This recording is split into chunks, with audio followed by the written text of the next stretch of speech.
چچا کی وفات کے بعد چچی کے سفید کپڑے مجھ سے دیکھے نہیں جاتے تھے، اس لیے کبھی کبھار چچی کو کندھا دینے کے لیے میں چلا جاتا اور پھر اس کے بعد۔ میرا نام حاشر ہے، میری عمر اس وقت 20 سال ہے۔ میں مڈل کلاس فیملی سے بلانگ کرتا ہوں۔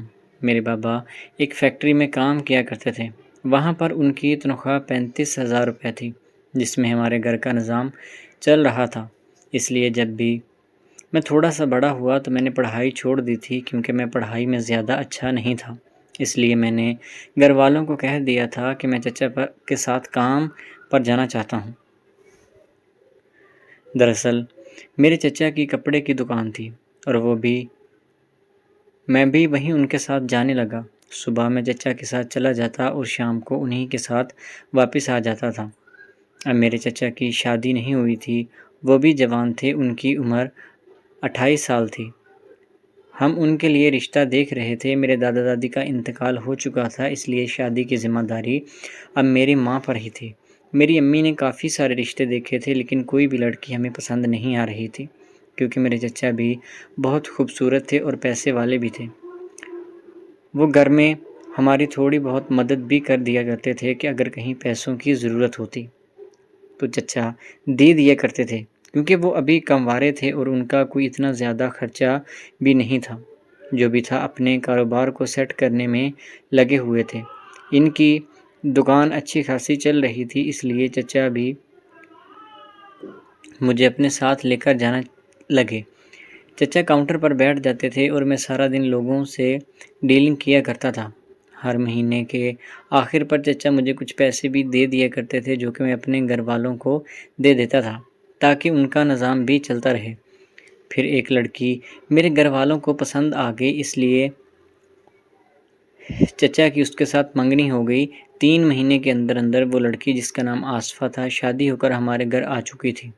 وہ بہت ہی خوبصورت اور پیاری لگ رہی تھی۔ تو وہ میری چچی، لیکن اسے دیکھنے کے بعد میری اپنی نیت بھی خراب ہونے لگی تھی، کیونکہ میں بھی ایک مرد تھا اور ابھی جوان تھا۔ میرے اوپر نئی نئی جوانی آ رہی تھی، اس لیے میں خود پر کنٹرول نہیں کر پا رہا تھا۔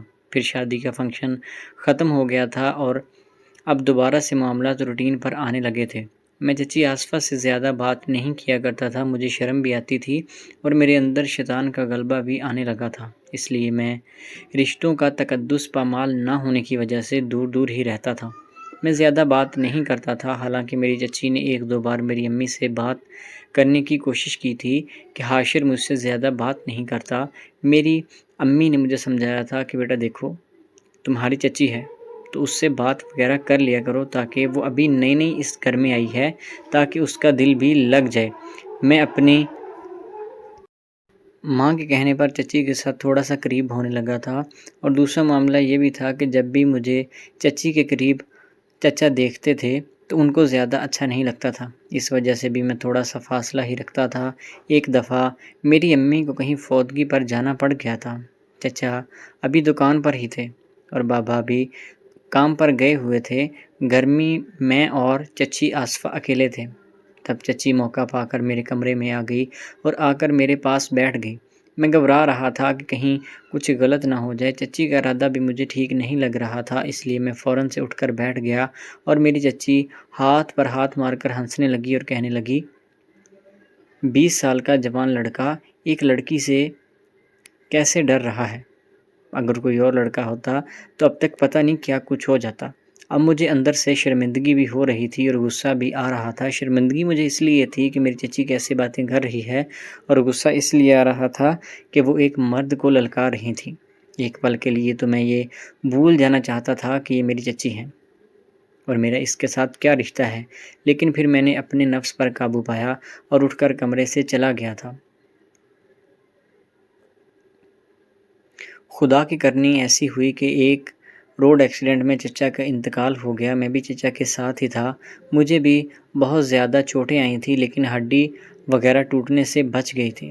اب میری چاچی کی زندگی بالکل تباہ ہو چکی تھی، سر پر آسمان ٹوٹ پڑا تھا۔ ابھی شادی کو 1 سال بھی نہیں ہوا تھا اور وہ بیوہ ہو کر گھر پر بیٹھ گئی تھی۔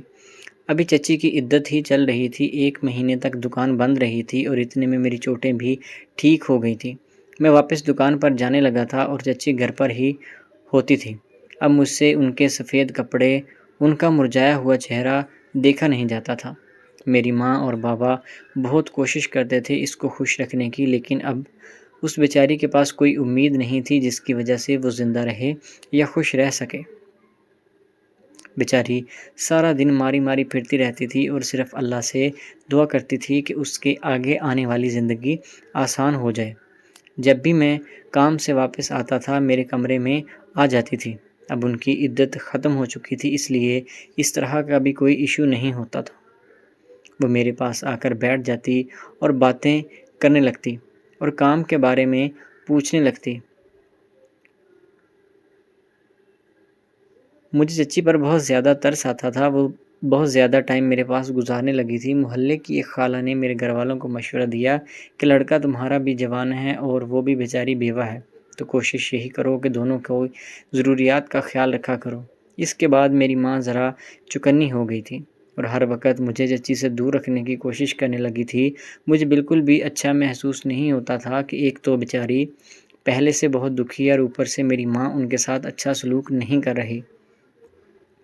میں ایک دو بار اماں سے یہ بھی کہا تھا کہ اماں اس طرح نہیں کریں، یہ وقت کسی پر بھی آ سکتا ہے، لیکن میری ماں مجھے سختی سے ڈانٹ دیتی تھی اور کہتی تھی کہ تم نے کون سا سارے لوگوں کا ٹھیکہ لیا ہوا ہے۔ مجھے ماں کی بات سن کر بہت دکھ ہوا تھا اور اس کے بعد میں نے فیصلہ کر لیا تھا کہ اب چچی کی ہر ضرورت میں پوری کروں گا اور ان کا سہارا میں بنوں گا۔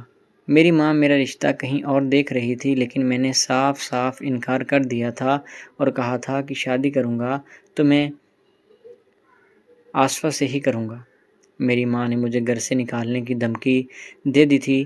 میں نے کہا کہ آپ نکالنا چاہتے ہیں تو نکال دیں، لیکن میں اس طرح کسی بیوہ کو بے گھر ہوتا نہیں دیکھ سکتا۔ 3 مہینے مسلسل جھگڑے کے بعد میرے گھر والے مان گئے تھے اور میں نے چچی کے اوپر چادر ڈال دی تھی، یعنی چچی سے شادی کر لی تھی۔ اب ہم دونوں اپنی زندگی خوشی سے گزار رہے ہیں۔ تو دوستو، میری آپ سب لوگوں سے گزارش ہے کہ اپنی رائے کا اظہار کمنٹ میں ضرور کریں کہ میرا یہ فیصلہ ٹھیک تھا یا غلط۔ اور امید ہے کہ آپ کو آج کی ویڈیو اچھی لگی ہوگی۔ اگر ویڈیو پسند آئی تو ہمارے چینل کو سبسکرائب کریں۔ ملتے ہیں اگلی ویڈیو میں، تب تک کے لیے اللہ حافظ۔